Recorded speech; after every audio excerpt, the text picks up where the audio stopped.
Okay, there is a lot going on here. But what I want to do is derive the expression for the torque on a loop of wire. So I actually made some little props here. So here's my wire, like that. See, it's actual wire, and that's the direction the current's going. So I have current coming in, but it essentially makes a complete square, and that mine's not actually square, but that's okay. And then here is my magnetic field. See, it's an arrow pointing up. Check it. You like that? I don't know. The problem is that we have three-dimensional things going on here, and I'm using a two-dimensional paper, and I lost my arrow there. Put that back on. Okay, so let's just get to it. So here I have a loop.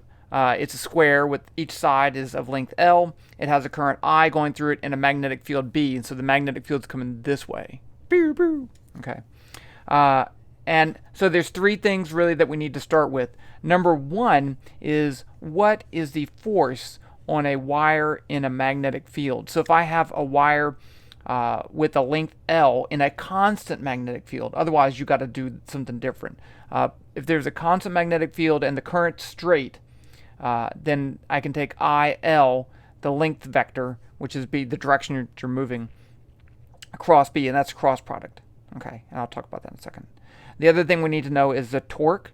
The torque is about some axis, or it's actually about a point. It's R, which is the vector location, the vector pointing from the axis to the force, R cross F, and that's the torque.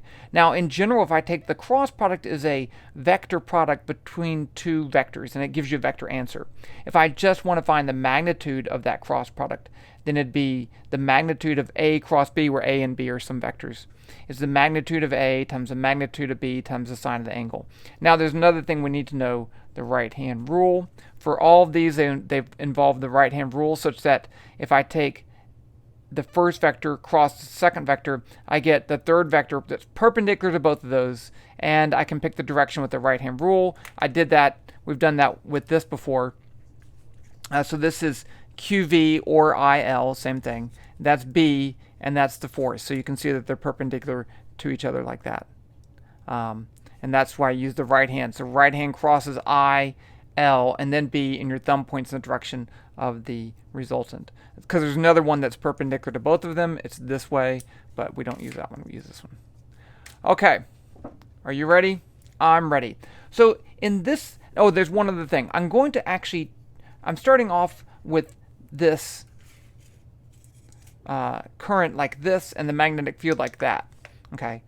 So that is an angle of 0 degrees. I can actually then rotate it so that the magnetic field stays this way, and I can rotate the coil and I'll get different answers. And so I kind of drew a side view right here. So this is, if I take this coil and actually I should put it this way and rotate it like that, then the current's going into the page right there, it's going sideways right there, and then it's coming out of the page right there. Okay, so we can deal with that. So let's just deal with this situation first, and let's find the force on all these three directions of the current right here. I'm going to draw the forces in red. Okay, so the first one, I have B coming up. I have IL going that way. So if you want, I could use this. There's this, and there's that. I get that. Okay, so IL cross B is going to be a force this way. Now what about on this side? Well, what changes? Well, the magnetic field's still up. So I have this. So I have this force. And then up here, I have it that way. And on this, I'm going to treat this as just one side, even though there's a little break in it. I'll say it's this way. And since these all have the same current value and they all have the same length, the magnitudes of all these vectors, which I forgot to draw, are the same. So the net force on this loop is 0. Okay. Now, if I have this coil like this, I can rotate it easily this way. I'll throw away my current. So let's find the torque about this line right there as a scalar value. So I can just use RF sine theta in a way. Or if you want, you can do this point. That's fine. So here you can see that the force exerts all along this. But since it's the same force all over the whole thing, I can use it as one force at the center. But even then, if I have this as my R vector, and that's my force, the angle between those two is 0 degrees, and the sine of 0 is 0. So this exerts no torque. The same thing's true over here. The same thing, all of these exert no torque. So if I put this wire in this loop like this, there will be a force that wants to pull it all apart, but it won't twist it and it won't make it change motion. So nothing. The net torque is 0 too. That's the zero vector. Okay, so there's that.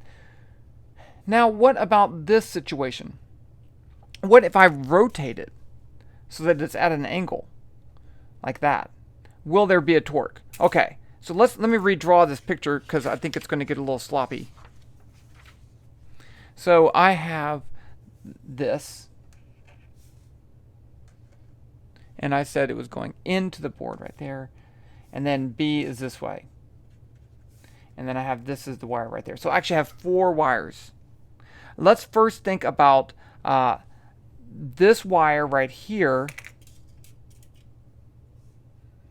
and the back wire. So on this wire up here, I have IL is actually going this way, and B is up. So IL cross B would be pulling this way, it'd be pulling out. So F right here is pulling out. And then on the other side, the current's going the other direction, so it'd be pushing in. So here's F, and there's F in opposite direction. So those two, they don't exert a torque.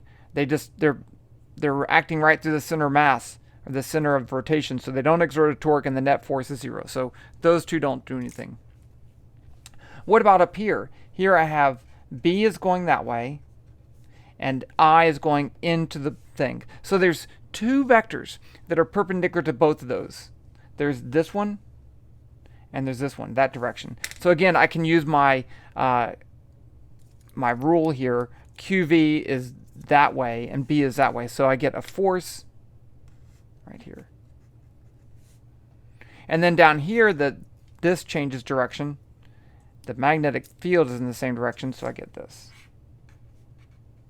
So now these 2 forces do exert, they're no net force, but it does exert a torque.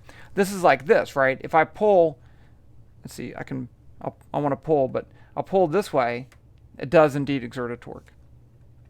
Okay, so let's first find, ooh, look at that. Let's first find the magnitude of the force. So F, the magnitude, is going to be ILB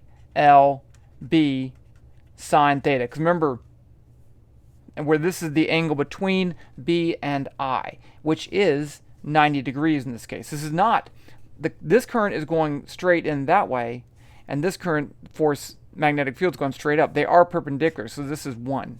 So it's just ILB.